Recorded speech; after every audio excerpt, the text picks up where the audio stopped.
Good morning, everyone. I am Hanisel Sarmiento, and I'm here together with Mr. Kennedy Lopez to discuss the social literacy. So, what is social literacy?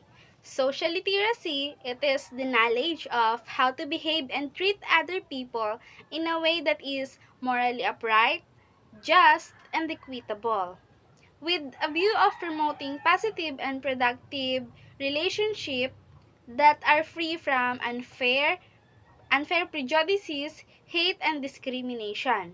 It is crucial in a person's success. The ability to communicate and voice opinions and thoughts of others is essential in learning.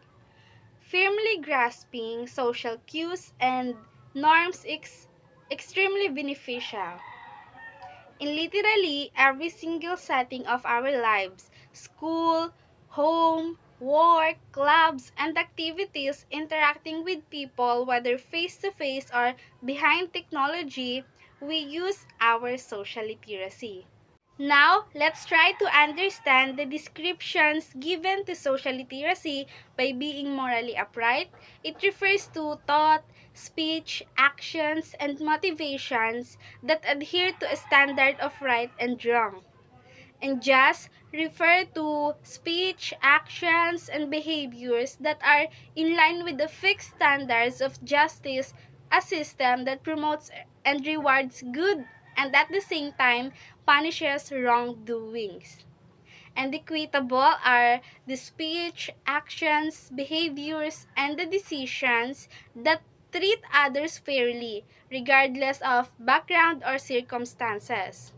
Not to be confused with equally, which connotes a fixed standard of treatment for all people. Equity seeks the good of others and labors to find means by which everyone gets what they need, rather than simply everyone gets the same thing in the same amount. Social literacy is a student's successful performance and understanding of social skills and communication skills. It is the student's ability to connect effectively with those around them. Social literacy spans across interacting with peers, family, co-workers, teachers, and even people we may not have met face to face. Social literacy, from the perspective of the social cultural theory, is more than the ability to read and write, and more than mastering literacy skills. Children can learn literacy through social interaction between themselves and children, and adults in or outside of the schools. We have also the several types of social skills that must be mastered for a child or even adult to be socially adept. The first step in social interaction is greeting someone. Greeting others is done not only with the words like hi or hello, how are you, but with facial expressions, tone of voice, and gestures, such as a nod or a wave. The nonverbal part of greeting someone is just as important as the words. It is not so much what one says, but how he or she says it that lets people know that he or she is glad to see them. And in order to carry on a conversation, a child must be able to initiate, maintain, and close conversation appropriately.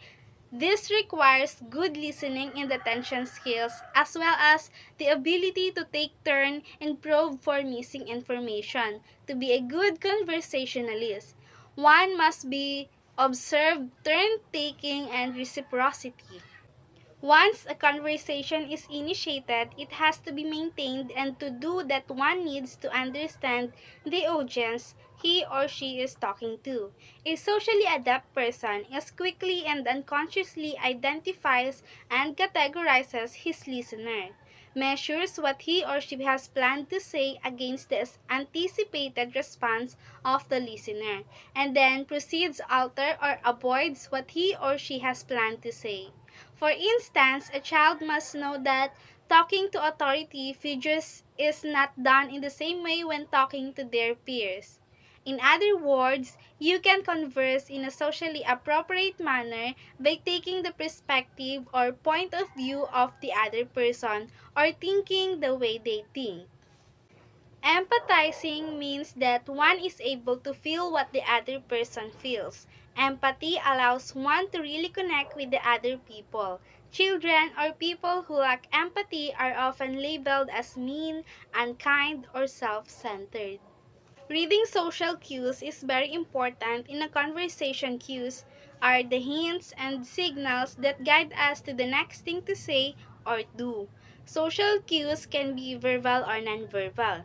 Verbal cues are the words that the other person is saying, and nonverbal cues, on the other hand, are the body movements, body orientation, nuances of the voice, facial expressions, details of dress and choice, and movement of objects that communicate. Simply put, nonverbal cues include all the way you present and express yourself apart from the actual words you speak.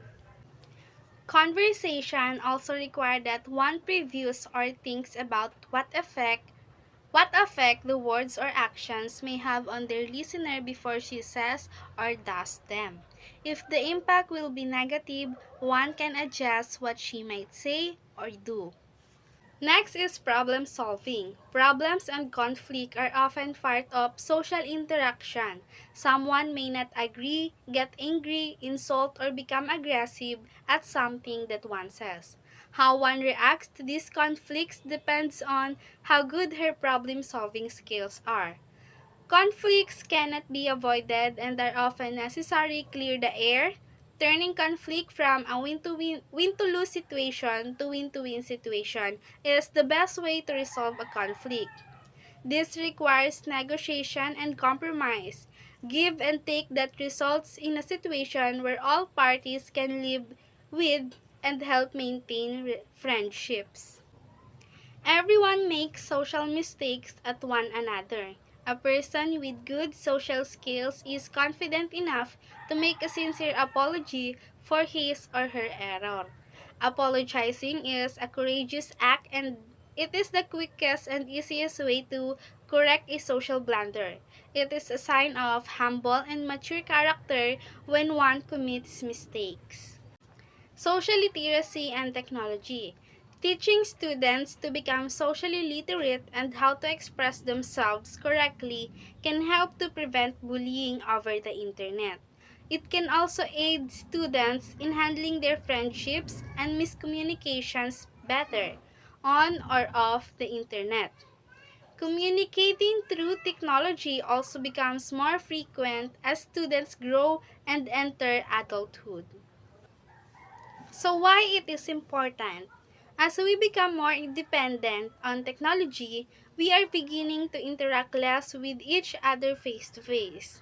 Social literacy helps prevent against bullying when young people learn how to express themselves correctly. They will learn how to handle situations with teachers and peers in person. It is important to make sure students interact in groups. By working in groups in the classroom, the students are practicing social skills that can be applied within and outside of the classroom. Being socially literate as an adult with technology. Social networking, online courses, job interviews, a majority of interaction between adolescents is done through technology. If students are not taught at a young age how to be socially literate, they may find themselves at a disadvantage in the future. Almost every career today requires communication through technology. So how can this be taught? Simply by modeling appropriate behaviors, a teacher can help the students learn social literacy. This should be taught to children through communication in order to obtain great social skills. This can be done by showing them how to interact with family, friends, and colleagues in and out of school. If students are exposed to social literacy, they will become more confident socially in and outside of the classroom. They will be able to voice their opinions through social literacy. So, for my reflection, we discuss social literacy in this discussion. We discuss the social skills that humans should have or develop. I've discovered that it's important to understand how we should interact with others, act appropriately in a particular place, or act in front of an individual, whether how professional they are or not. Additionally, social literacy is important because it teaches children the skills they need to interact with others and broaden their social circles. Anywhere you go, communication is essential. Being socially literate enables individuals to successfully widen their social circles and maintain such relationships, whether they are doing so at home to communicate with family members or at school to talk with friends. If ever everyone will observe and will seeking more knowledge to develop their social skills and apply to their lives, maybe better world is possible. And here's my references. Thank you for listening. Bye!